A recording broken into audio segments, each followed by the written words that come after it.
Hey, so welcome back. I know we've been calling this Tuesday Nights with Tim or Tim's Tuesday Talks or Talco Tuesday, but I think we're going to settle on something here. I think we're going to call it TNT, which is Truth Not Trash with Tim.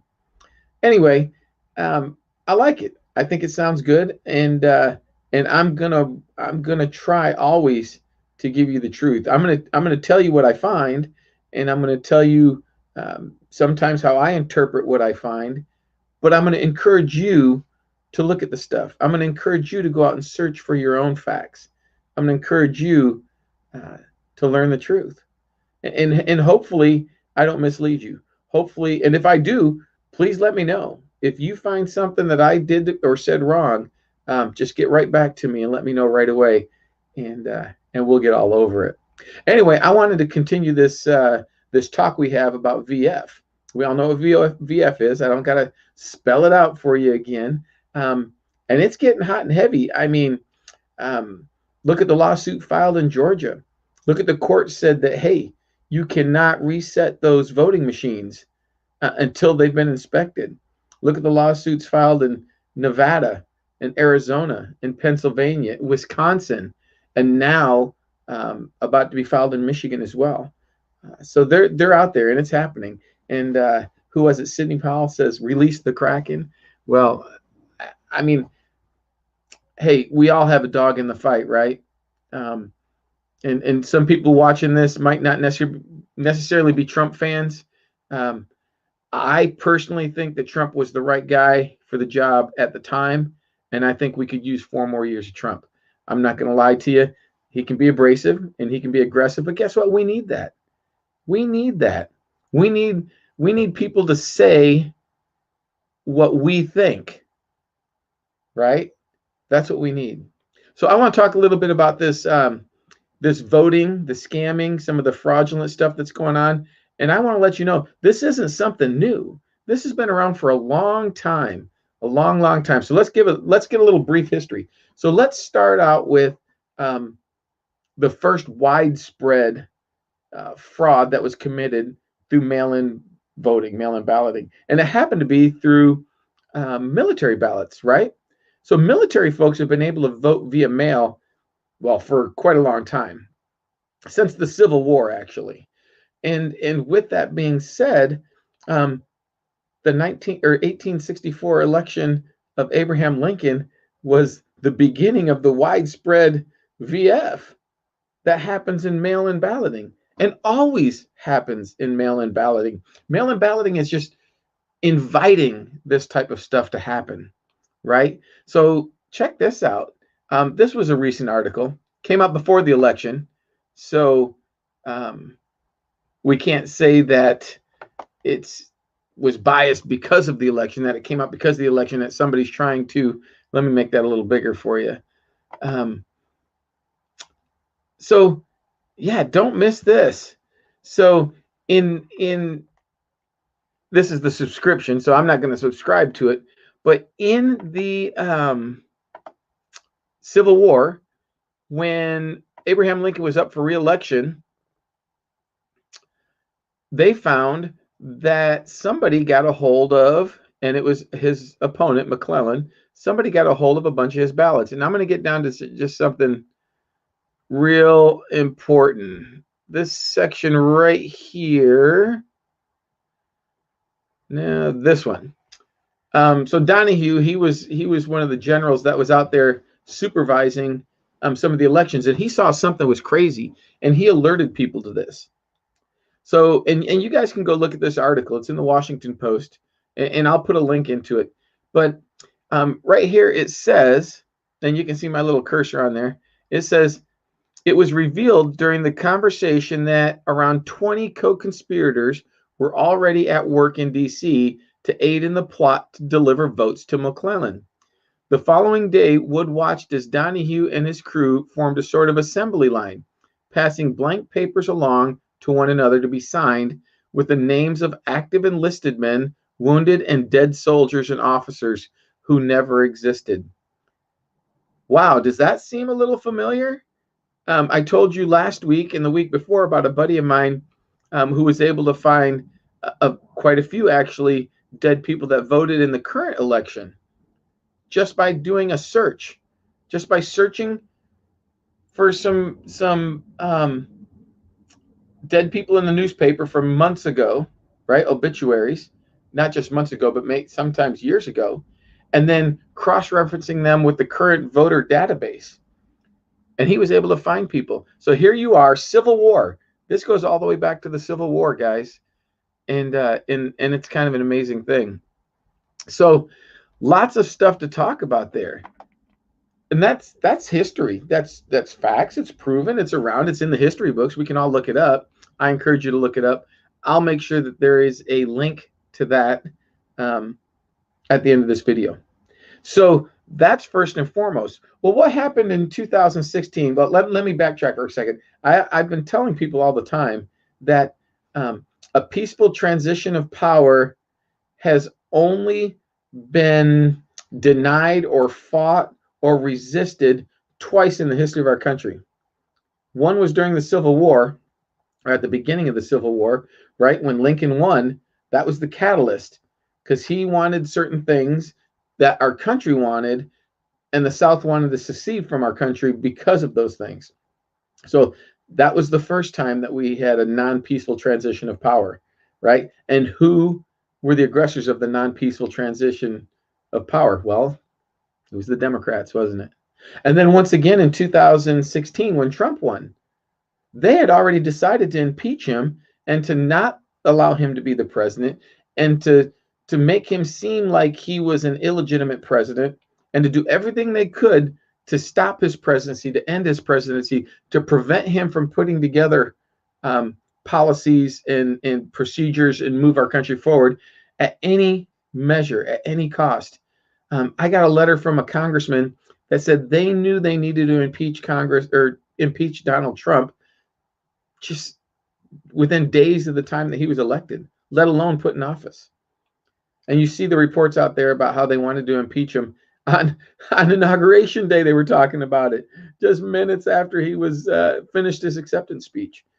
So that was the second time, right? And now what's going on today is a direct reflection of that second time. I got to tell you, I don't think it has to do with the here and now. I think it just has to do with the fact that they don't want Trump to be president. And they're doing whatever they can, whatever they have to prevent that from happening. And that includes fixing, rigging, fraudulent activities, things of that nature. So in 2016, boy, the Democrats didn't like it when President Trump won, did they? Hillary thought she had it in the bag. Us deplorables were awful. Why wasn't she leading by 30, 40, 50%? You remember that speech? Pretty crazy, huh? But as soon as he won, they went right to voter fraud, didn't they? I'll probably get censored now because I said it. But guess what? I'm saying it in past tense, not in present tense, right? So Google, if you throttle me, well, so be it. But so they started pitching the voter fraud thing, the Russian collusion, the Ukrainian issues. There's no way Trump could have got that many votes. The Russians must have infiltrated the voting machines, right? And they started putting together all these bills, and they started crying about how you can't trust machines, you can't trust electronic voting and mail-in voting, right? This is the Democrats talking. This isn't us. This isn't me. This is the Democrats talking. I happen to agree with them, especially right now. But check this out. So let me get this. I'm trying to do this on my own here. All right, so do this. It's this new software that I'm trying to figure out. It's good stuff, but it's still interesting to try to figure it out. So check this out. This guy is a Democrat congressman out of Oregon. Oregon. Yeah, figure the odds, right? Democrat congressman out of Oregon. He says, this is in 2018, and prior to 2018, this was his build-up to a bill that he proposed to end mail-in balloting, except for those people who apply for it as military or folks who can prove that they can't go to a polling place for some reason. Anyway, he says paper ballots and audits are essential to secure American elections against foreign hackers. Sounds familiar, doesn't it?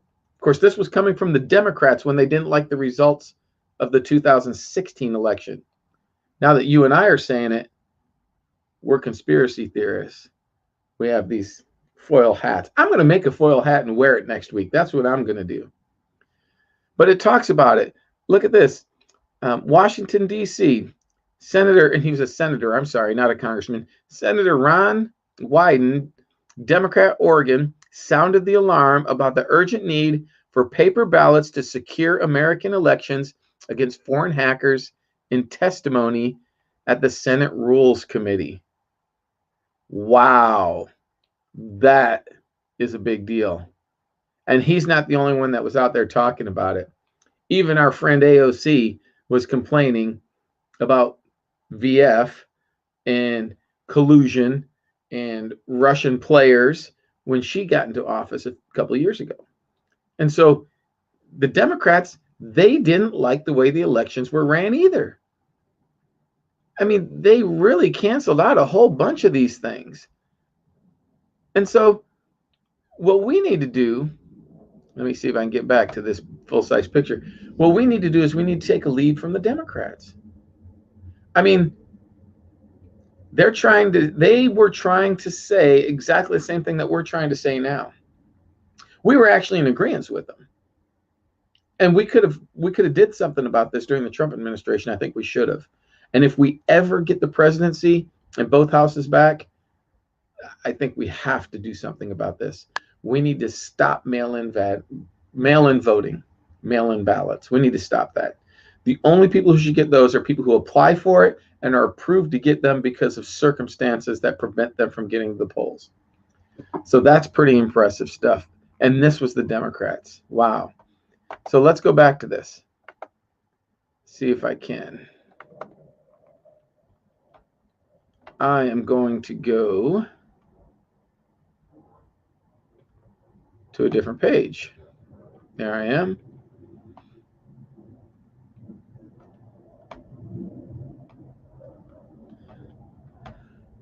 So the next thing I wanted to look at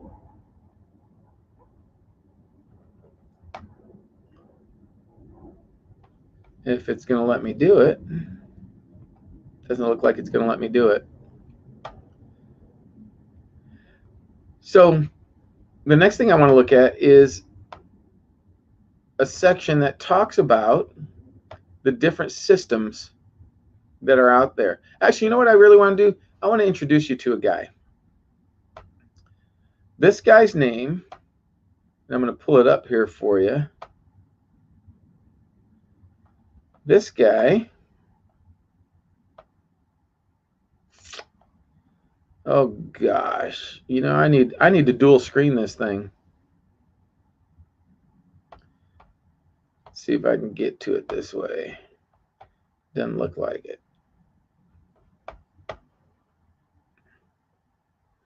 Anyway, James Miller, that's the guy's name. So James Miller, let me introduce you to him. First of all, he's a Boeing engineer. He's been there for years. He's been a project manager. He's been a coordinator. He's been in charge of multi-billion-dollar projects for the company. And in 2018, now, mind you, he's not a Trump fan. I'm going to put a link to this lawsuit that he put together in Okanagan County back in 2018 regarding voters and regarding fraudulent votes and things of that nature and how bad it is in the state of Washington. So I'm going to put a link to this on there so you guys can read it as well. But he talks about the overvotes we talked about last week. He talks about counties that had more voters than they had registered votes or registered voters. So they had more votes than registered voters. And he talks about how they don't keep track on the voter rolls and how in 2002, the Secretary of State started this new voter registration database and how it's not updated as it should be. So he talks about a lot of this stuff, and it's all part of this lawsuit of his. So I'm going to go ahead and include this in this lawsuit.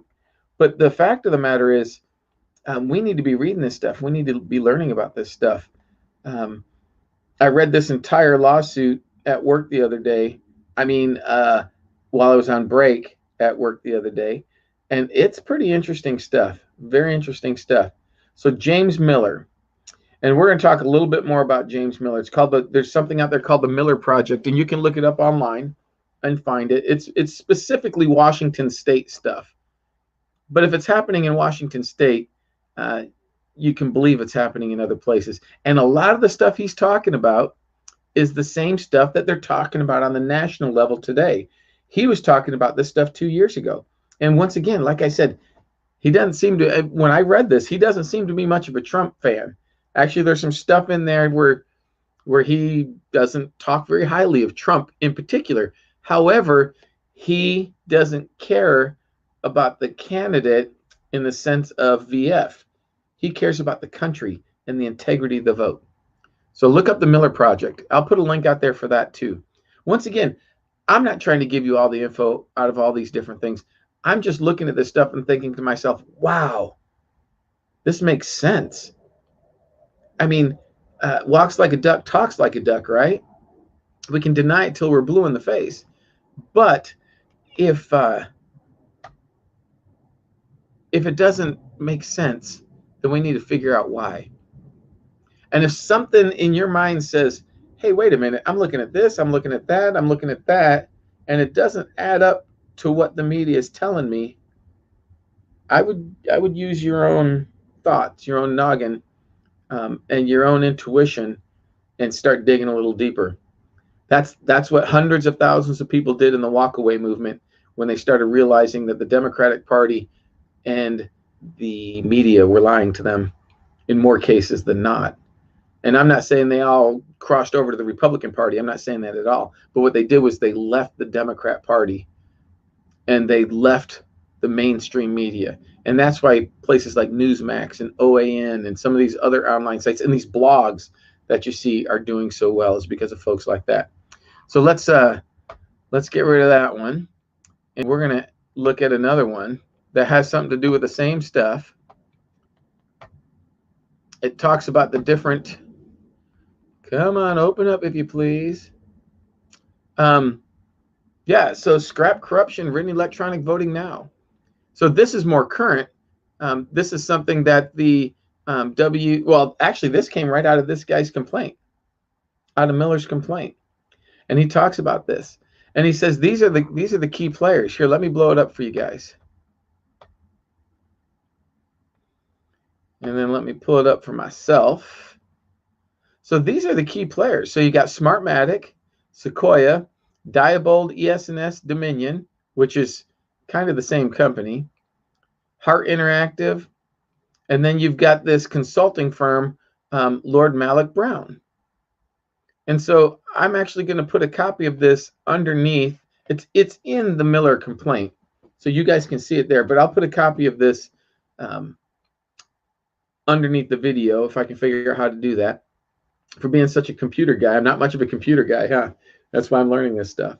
But he talks about this, and he says that these companies, not only do they work together, but they work against a fair and free election. And you can read up here, these guys here, Lord Malik Brown, he brags about how he can not dictate an election as much as amend or bend an election to the direction, now mind you, these are Brits, to the direction that the Queen wants it to fall out. And so he's doing this in Great Britain and Europe and other places, and now he's over here doing this in the United States. We talk about the people who run Diebold, ES&S, and Dominion, and how they're aligned with the Venezuelan and Cuban governments. Some of that stuff's in here. I'm not making this up. This is stuff you can find yourself. I'm just hoping that you do, because more of us have to get together. More of us have to wake up and fight this fight. So this is a great little timeline, bounty of information that you guys can look at and learn from. But once again, it all leads down the same path. It leads down the same path. And if we can't trust our elections, how can we trust our elected officials if we can't trust our own elections of putting them in place? I don't trust it right now. I not that I lost by such a huge margin. For me to say that it was VF that cost my campaign is that just wouldn't be a smart thing to say. It wouldn't be factual. However, there was probably a lot of it there.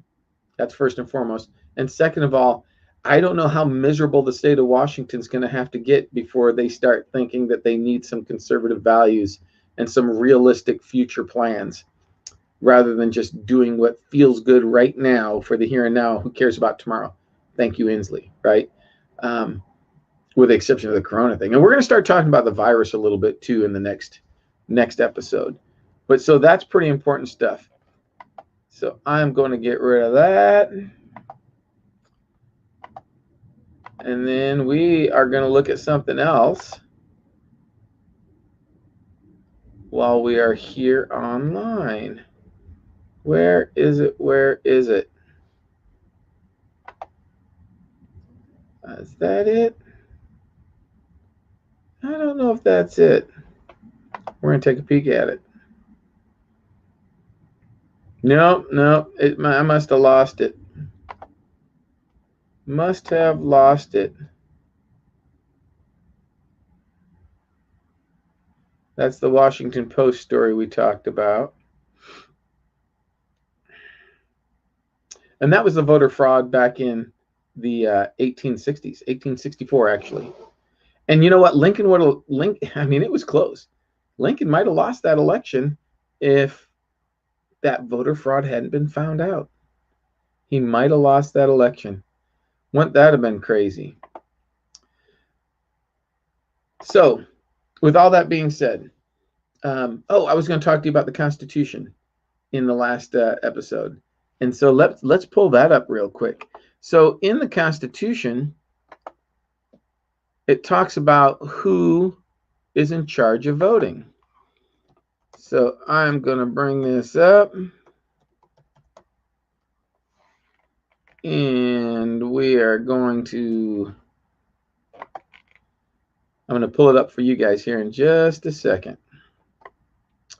So it is, I'm pretty sure it's in Article 1. Yep, Article 1, Section 4. And so I'm going to bring it up for us to read together. So remember when I told you last time when we were talking about Article 1, or about the Constitution, I should say, but in specific, in this case, it's Article 1, Section 4. And so you can see here, let me get back to my video. I'm going to make it big. So you can see here in Article 1, Section 4, it says the times, places, and manner of holding elections for senators and representatives shall be prescribed in each state by the legislature thereof. So what that's saying is that the states decide how and when they are going to have elections, how it's going to proceed, and where they're going to vote at.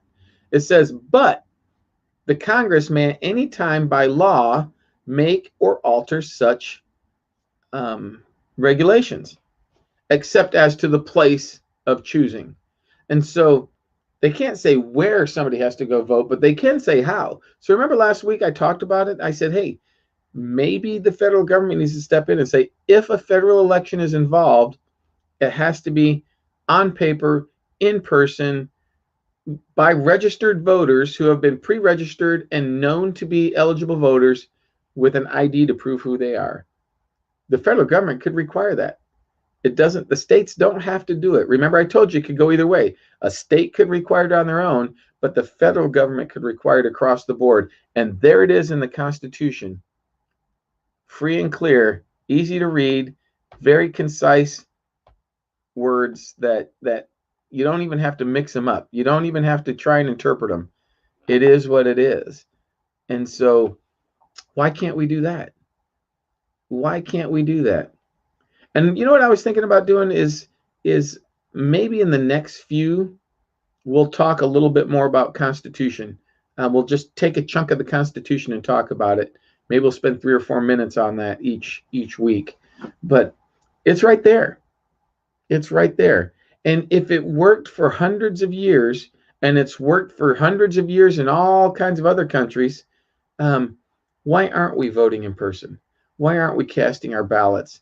Why do we not want people to take the time and put in the effort to learn about the candidates, issues, trends, what's going on in the world, and then go vote? Because if they're going to take the time to go down to a polling place and vote, they're going to take the time to learn about what they're voting about. And that's what we need. We need an educated, smart, involved electorate. That's what we need. And in-person voting. And then until we get that, boy, I don't know how we're ever going to trust our elections again. So, that's pretty much what I got tonight. I know that this was a lot of information that was just spit out really fast. If I read all the stuff that I come up with, we'd be here for hours. And if you guys want me to do that, I'll go ahead and start doing that. No, I'm not going to do that. Just playing. But I'm going to continue to show you things that you can read that will help you make your decisions on how you feel about the future of our nation and the future of our country and what you want for your children and future generations out of the activities that we partake in today. Anyway, that's what I got for you tonight. Once again, we're changing it to TNT Truth with, what did I call it? Truth Not Trash with Tim. So that's what we're going to call it. This was my first venture at a live video. So I was a little nervous and things are poking around a little bit and a little slow and cumbersome. We're going to get better as time goes on. In the next few weeks, like I said, we're going to start interviewing some folks. I've got some calls out there, and we'll get some high-powered folks in here to talk. All right. God bless you. God bless America, and I will see you guys next Tuesday. Have a good evening.